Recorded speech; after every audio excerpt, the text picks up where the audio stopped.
Bueno, en el día de hoy habíamos empezado, mejor dicho, en la clase anterior, con balística de efectos desde el punto de vista de lo que era evaluar las armas.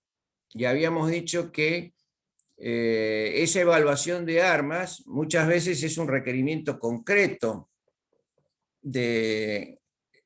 sí, Estefanía, ahí veo que me preguntás, sí, ya te tengo marcada en la lista. Decíamos entonces que la evaluación de armas es un requerimiento concreto muchas veces que se le hace al perito y concretamente aparece como diciendo aptitud operativa de un arma. Es decir, si un arma está en condiciones de ser usada, si puede inclusive haber participado en un intercambio de disparos, fundamentalmente evaluar, que lo vamos a ver después, las condiciones del arma desde el punto de vista de que el funcionamiento de sus piezas fundamentales, y en particular lo que habíamos visto, bueno, acá estoy admitiendo a Galarza también. Galarza. A ver, vamos a... Ya está. ¿Me escuchás, Galarza? Y en particular lo que decíamos era evaluar haciendo una serie de disparos, que es lo que se denomina la serie balística.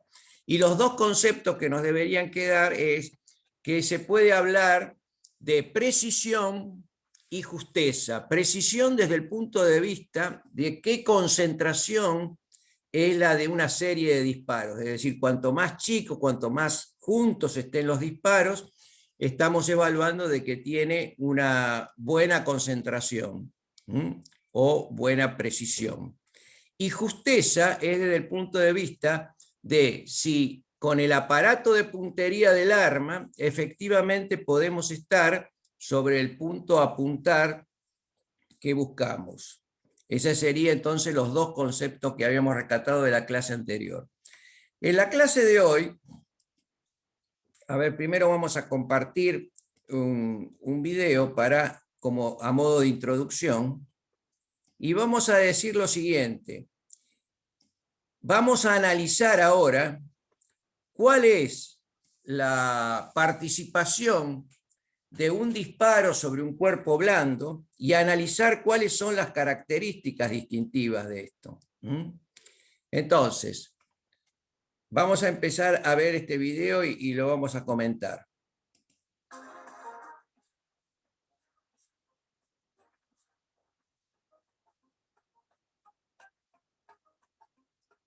Perdón, antes de seguir adelante, ¿lo ven todos? ¿Se ve claramente lo que estamos viendo? Sí, Sí, profe. Bueno, perfecto. Entonces seguimos Sí, adelante. profe.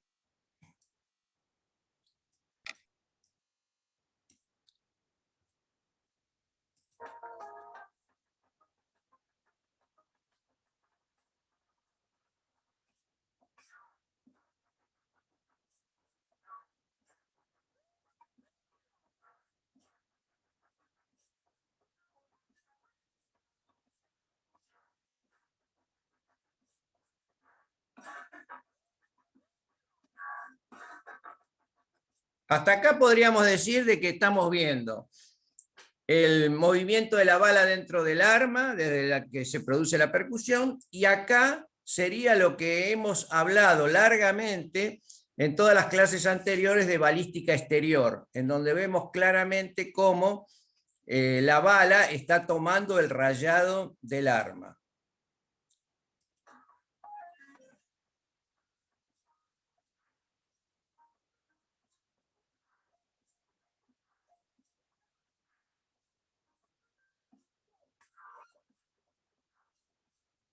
Trayectoria.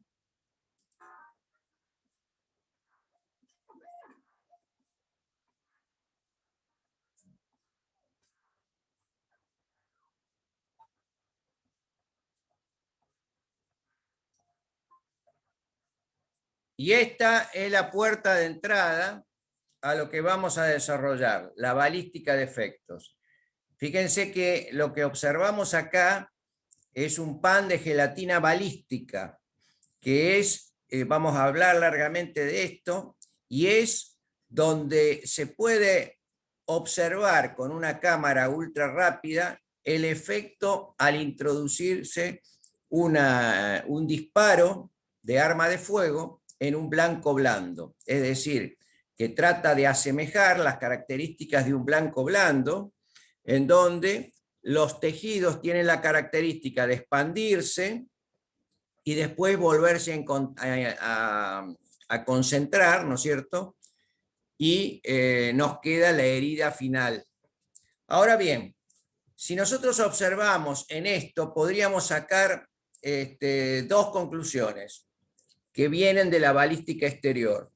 Por un lado, si observamos desde que comienza el disparo hasta donde está la punta del avance de este disparo dentro de la gelatina balística, podríamos decir que eso es la penetración en función de la velocidad de traslación y con la energía cinética de traslación o energía cinética de avance que hemos calculado.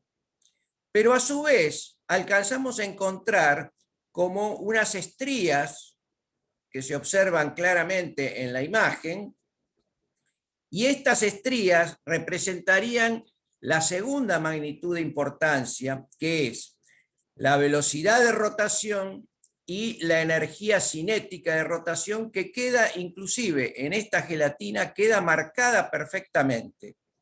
Es decir, que las dos magnitudes fundamentales, que serían la energía cinética de traslación y la energía cinética de rotación, quedan evidenciadas en la entrega de esa energía al pan de gelatina balística. Si nosotros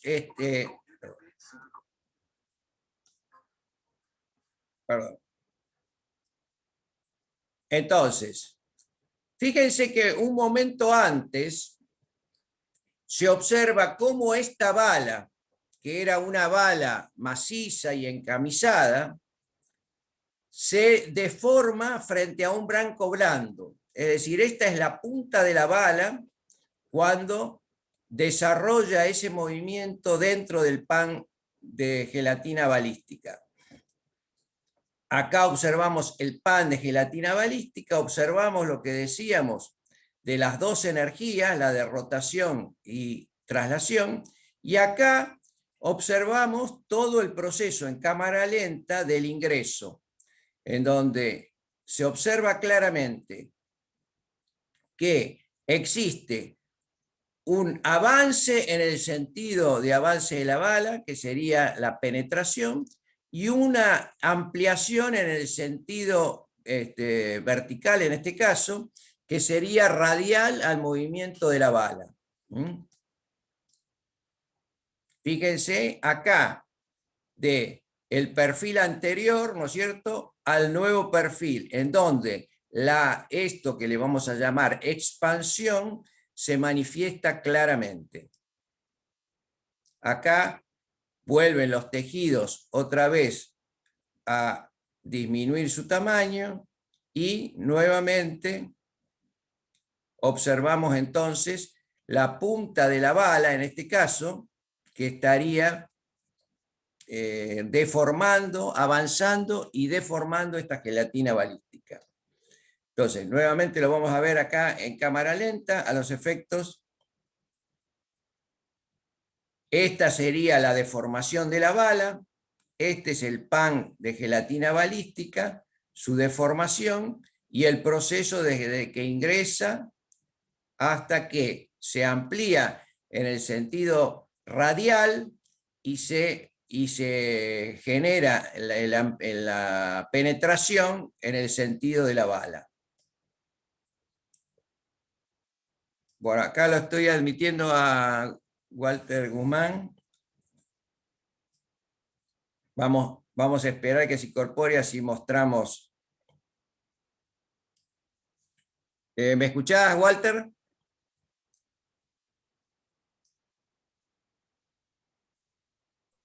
Walter, ¿me escuchás? Hola, profesor. Sí. Bueno, acá Sí, estamos sí. viendo hoy nos vamos a dedicar a la balística de efecto. Y como o a modo de presentación de lo que vamos a ver en la balística de efecto, observamos este video, ¿lo ves? ¿Lo alcanzás a ver? Sí. Walter. Sí, profesor. Bueno, observamos en este video entonces el avance de una bala en su trayectoria, el impacto en un cuerpo blando, que en este caso va a estar materializado por un pan de gelatina balística, cómo se deforma estas balas en un blanco blando, y cuál es, cómo deforman al pan de gelatina balística desde que comienzan hasta que finalmente termina en la reducción nuevamente de las dimensiones. Bueno, dejamos esto y vamos a ver ahora la parte teórica de lo que es la balística de efectos.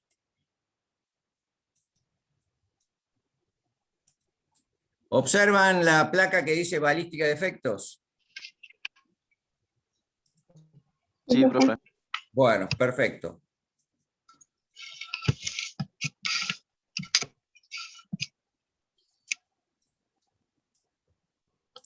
A ver si los puedo ver un poco más a todos.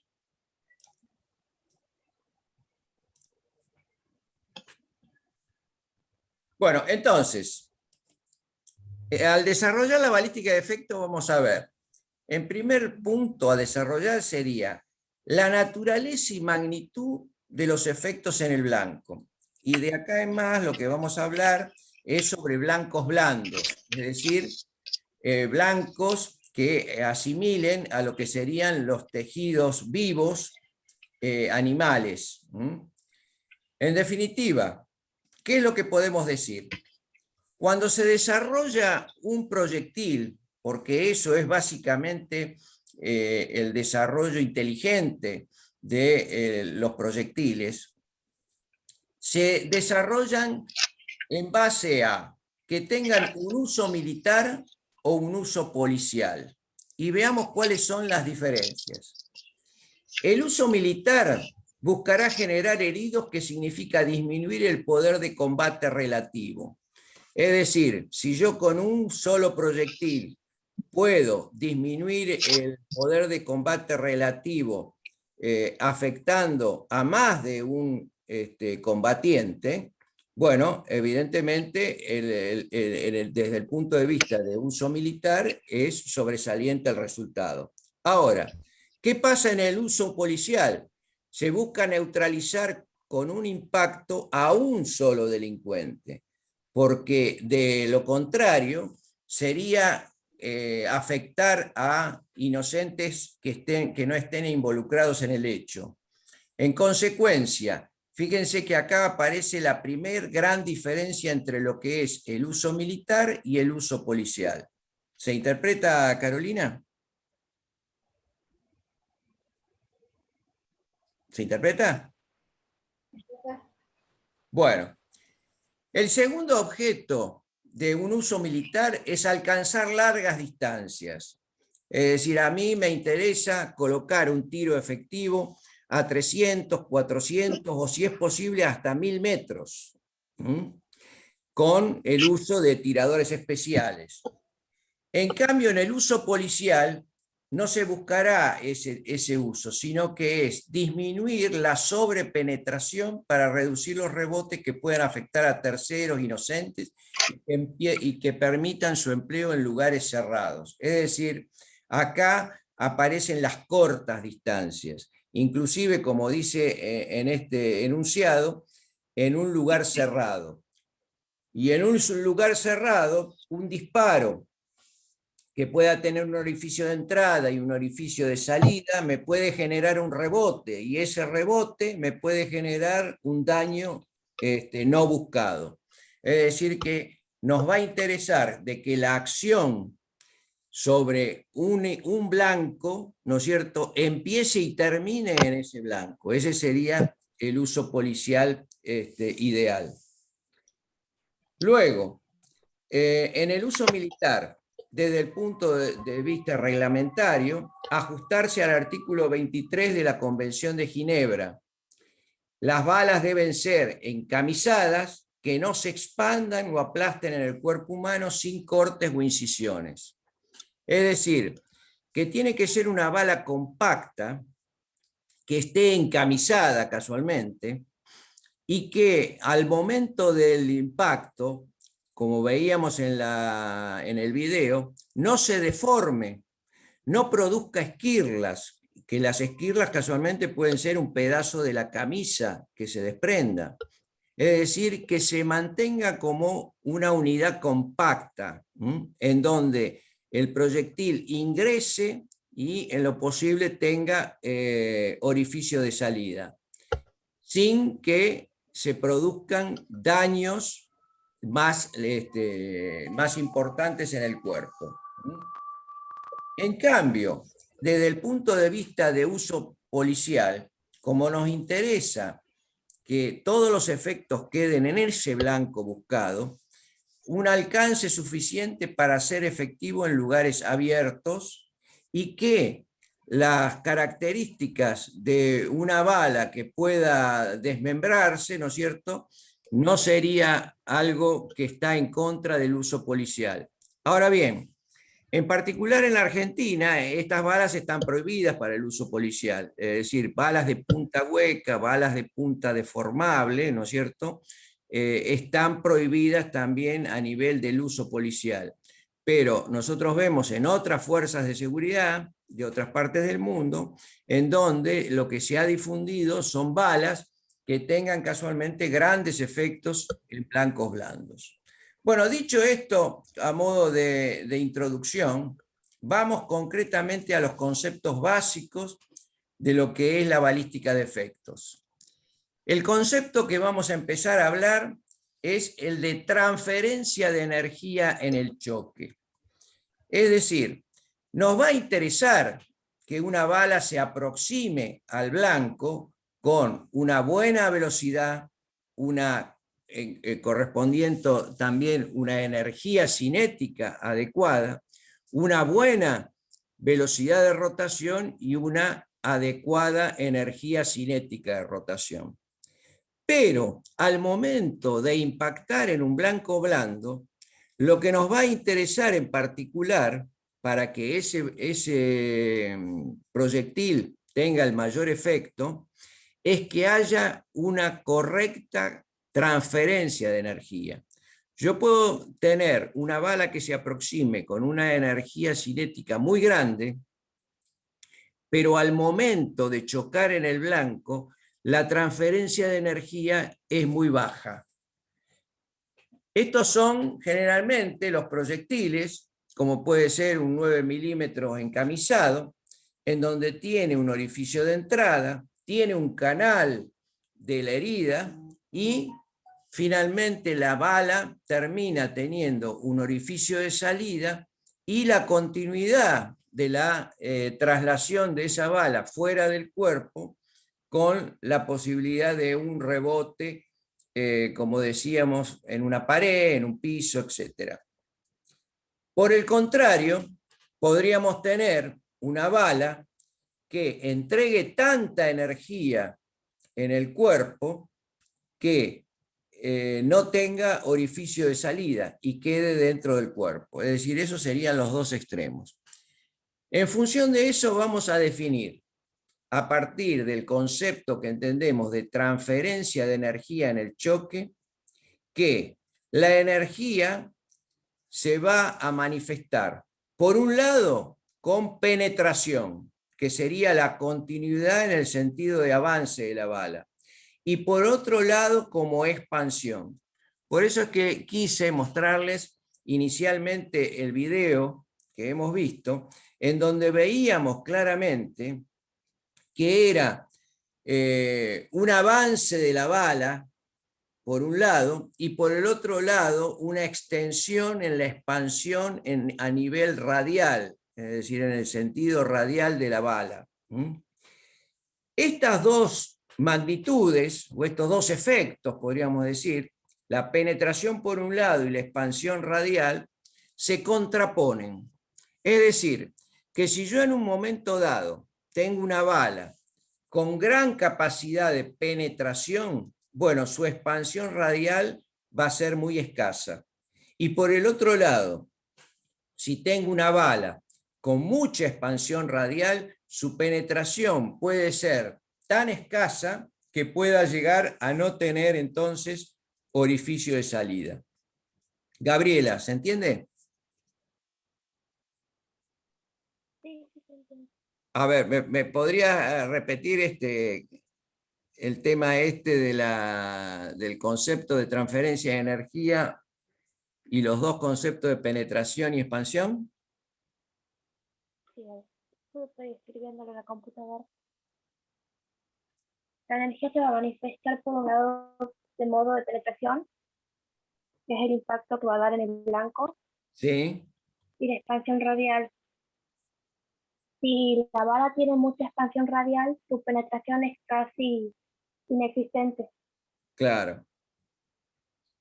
A ver, Carolina, el concepto fundamental, que lo hemos puesto acá como título de la placa, ¿qué has interpretado?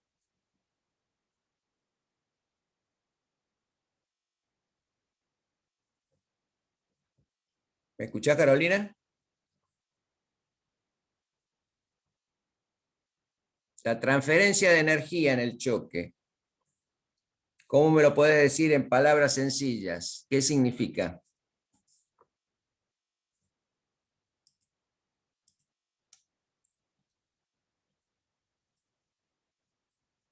A ver, Rocío, Palavecino, ¿qué te parece que significa la transferencia de energía en el choque?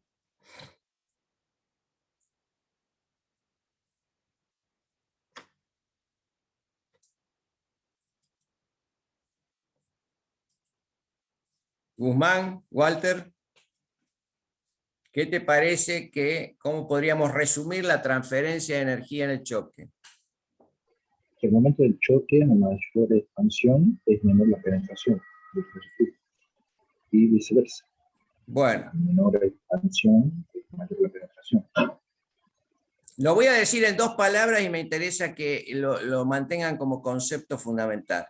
La transferencia de energía en el choque es la cantidad de energía que está en capacidad una bala de entregar al blanco blando. Es decir, cantidad de energía que van a quedar en el blanco blando, manifestada fundamentalmente en expansión. Y en contraposición a lo que sería la penetración. Bueno, pero vamos a ver, a lo largo del tiempo, cómo se fue evaluando a las balas o el rendimiento de una bala. En el año 1935 se empezó a hablar de lo que era el stopping power. En pocas palabras, el stopping power es la capacidad de golpear, es la capacidad de impacto que puede tener una bala. Con este criterio, las balas de mayor calibre y de mayor masa o peso eran las que tenían mayor stopping power. Respondían a esta fórmula: multiplicar la sección recta por la energía cinética, el 50% de la energía cinética, y multiplicarlo por el coeficiente balístico, que nosotros ya hemos presentado cuando veíamos la balística exterior, el coeficiente balístico de Schiachi. En consecuencia, por ejemplo, la 1125 frente a calibres más chicos, como el 9 milímetros, el 38, el 32, el 22, etc., ¿qué es lo que tenía? Una gran sección recta, mucha energía cinética y un muy buen coeficiente balístico, y recordamos que cuando hablamos de un muy buen coeficiente balístico hablamos de un valor alto. En consecuencia, todo este producto me iba a dar un valor que significaba un alto poder de detención o de golpe que se denominaba el stopping power. Por ejemplo, en esta planilla que se observa acá, fíjense, la 1125 tiene un valor de stopping power de 5,10, es decir, está en el primer lugar. Y le siguen una 9 milímetros, por ejemplo, con 2,92, multiplicando la sección, la energía cinética y el coeficiente, en segundo término. En tercer término, una 9 milímetros de punta hueca. Es decir, que desde el punto de vista de este coeficiente de stopping power, a partir de los años 35 y hasta superado los años 70, se consideraba como un valor de buen impacto de una bala, por ejemplo, de armas de puño, como estamos presentando acá. ¿Qué pasa en los años 74 y 75? En los años 74 y 75 aparece el criterio de incapacitación instantánea, RII. ¿Y qué observa? Y observa que al chocar una bala en un blanco blando, como hemos observado nosotros recién en la gelatina balística, hay un proceso de penetración en donde avanza la bala, pero también hay una expansión radial, que son los dos conceptos que hemos presentado con la transferencia de energía. Y esa expansión radial se analiza que es o por volteo, como estamos graficando acá para la 9 milímetros, es decir, que la inestabilidad que nosotros ya hemos estudiado en la balística exterior, una vez que choca en el blanco, vieron que en la imagen que veíamos en el video se observa como si fuera un tirabuzón que va avanzando en la gelatina balística. Entonces, esa energía cinética de rotación era la que estabilizaba la bala durante el vuelo, pero acá queda disminuida y absorbida por el cuerpo blando. En consecuencia, se pone de manifiesto la natural inestabilidad de la bala. En el caso de la 9 milímetros, entonces, se presenta claramente el volteo, es decir, lo que podría indicarnos un vuelco de la bala. En consecuencia, la 1125, que tiene una muy buena estabilidad, no va a manifestar volteo, sino que va a manifestar una penetración constante, sin efectuarse ninguna desestabilización de la bala, y la transferencia de energía es escasa, apenas un 40%. Sin embargo, la 9 milímetros, que es más inestable y que viene a mayor velocidad, puede llegar a entregar a causa de ello un 50% de transferencia. Si avanzamos en la Winchester, hasta acá esta estaba en primer lugar con el criterio anterior, la 9 milímetros en segundo lugar, y la Winchester 9 milímetros de punta hueca estaba en tercer lugar.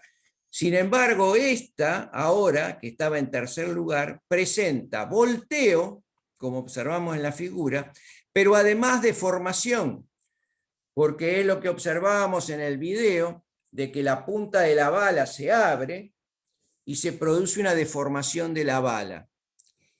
Eso genera expansión radial y en consecuencia en la entrega de energía en el blanco ahora en este tipo de bala representa el 60%.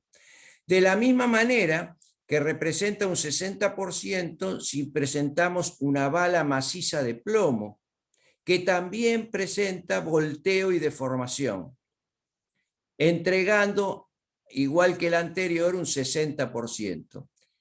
Y si avanzamos hacia la 22, que estaba última en el ranking con el criterio anterior, ahora vemos que es una bala inestable, es una bala de muy poco peso, una bala muy liviana, y en definitiva al chocar con un blanco blando, produce o se pone de manifiesta tal inestabilidad que puede llegar a entregar en el blanco el 90% de su energía, es decir, una enorme transferencia de energía al blanco. Finalmente, en base a este criterio del 74-75, se empezaron a desarrollar balas que se denominaron expansivas, es decir, balas que estén en capacidad de entregar una gran cantidad de energía en el blanco.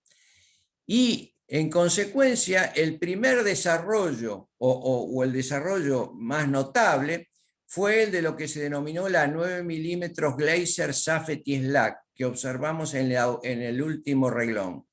En el último reglón estamos observando una bala en donde en su interior hay perdigones y en la punta es un tapón que al impactar en un blanco blando deja en libertad los perdigones que se dispersan. En consecuencia, es una destrucción total de la bala en el interior del blanco blando y está entregando el 100% de la energía posible, es decir, de la energía que trae tanto energía cinética de avance como energía cinética de rotación.